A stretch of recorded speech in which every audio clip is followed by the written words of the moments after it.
बिस्मिल्लाहिर्रहमानिर्रहीम। अस्सलाम वालेकुम फ्रेंड्स, कैसे हैं आप सब। उम्मीद करती हूँ आप सब ईमान और सेहत की बेहतरीन हालत में होंगे और मेरी दुआ है कि आपका आज का दिन बहुत अच्छा गुजरे। जिन मेरे देखने वालों को मेरी स्टोरी में कोई दिलचस्पी नहीं है वो मेरी वीडियो को म्यूट लगाकर 2x की स्पीड में देख सकते हैं। चलते हैं आज की खाने की तरफ जिसका उन्वान है बचपन की ख्वाहिश। खलील बोला, मैं तुमसे कह रहा हूँ ना सारा, तुम ये जोड़ा अना को दे दो। मैं तब भी बोली, नहीं नहीं रहने दें, अगर भाभी की मर्जी नहीं है तो कोई बात नहीं। ये कहते हुए मैंने जानबूझकर अपनी आंखों को रगड़ा था ताकि लगे कि मैं रो रही हूँ। सारा ने अभी तक हैंगर अपने हाथ से नहीं छोड़ा था। खलील बेड से उठा, उसके हाथ से हैंगर लेकर सूट मेरे हवाले कर दिया। कहने लगा, जाओ शाबाश, ये तुम रख लो, मैं सारा को दूसरा दिला दूंगा। मैंने बोला, बहुत शुक्रिया खलील, बहुत अच्छे हैं आप। ये कहकर मैं कमरे से बाहर आ गई। आज तो मेरी खुशी की कोई इंतहा नहीं थी क्योंकि मैंने उस लड़की को शिकस्त दी थी और ये तो अभी शुरुआत थी। मैं तो उसका वो हाल करती कि वो समझ नहीं पाती कि उसके साथ हुआ क्या है। फिर तो मैंने जैसे मामूल बना लिया।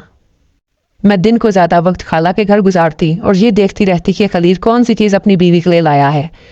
जब भी वो अपनी पसंद का कुछ अपनी बीवी के लिए लाता तो मैं अगले ही दिन बहाने से वही चीज़ मांगने के लिए चली जाती और खलील के सामने मांगती ताकि उसकी बीवी इनकार ना कर सके।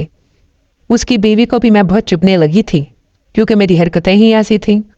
एक बार उसकी बीवी कहने लगी, तुम क्या हर वक्त खलील खलील करती रहती हो, खलील भाई कहा करो। मैंने कहा, क्यों भाई कहा करूं, मैंने बचपन से कभी उन्हें भाई नहीं कहा तो अब तुम्हारे कहने से थोड़ी कहूंगी। वो कहने लगी, क्या मतलब है तुम्हारा, क्यों नहीं कह सकती तुम भाई। मैंने कहा, तुम्हें बताया नहीं किसी ने, बचपन से मेरी बात खलील से तय थी, ये तो तुम बीच में आ गई, वरना आज जहां तुम हो वहां मैं होती। वो कहने लगी, जहां मैं हूं वहां मुझे ही होना था और तुम जहां खड़ी हो वही होती, इसीलिए वही हो। मैंने कहा, यह तो वक्त वक्त की बात है, क्या खबर कल को मैं तुम्हारी जगह पर आ जाऊं और तुम मेरी जगह पर। मेरी बात सुनकर वो गुस्से में आई।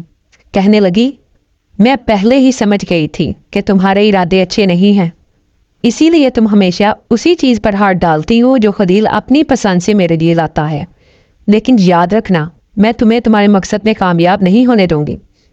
मैंने कहा, देखते हैं तुम क्या कर सकती हो क्या नहीं। मैं उसे खुलेआम चैलेंज करके आई थी, जानती थी वो बिपरी शेरनी की तरह मुझ पर टूट पड़ने के लिए तैयार होगी।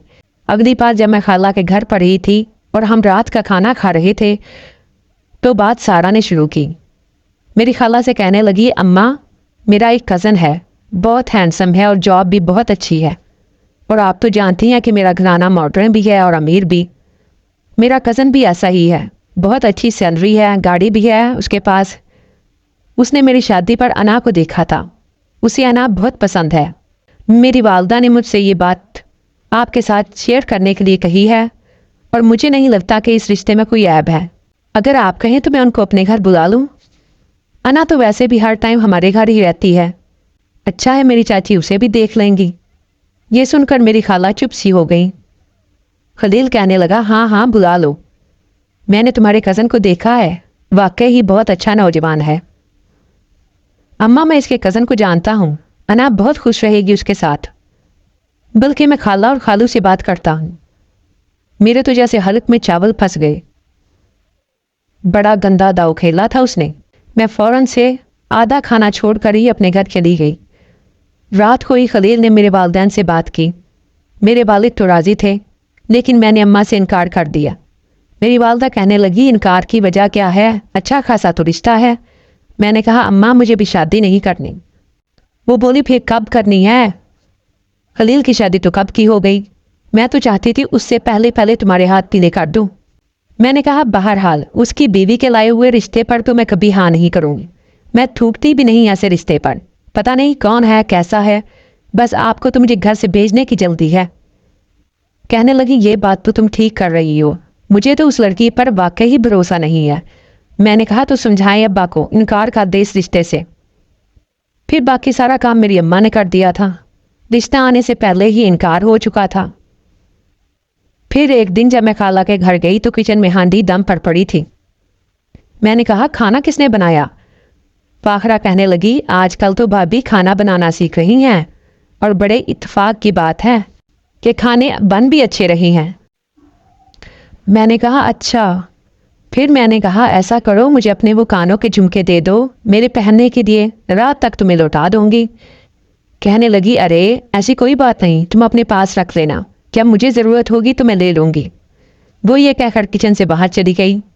اس کے جاتے ہی میں نے جلدی سے ہانڈی کا ڈھکن اٹھایا اور 2 چمچ نمک ڈال کر ہلا دیا اور ڈھکن واپس رکھ دیا.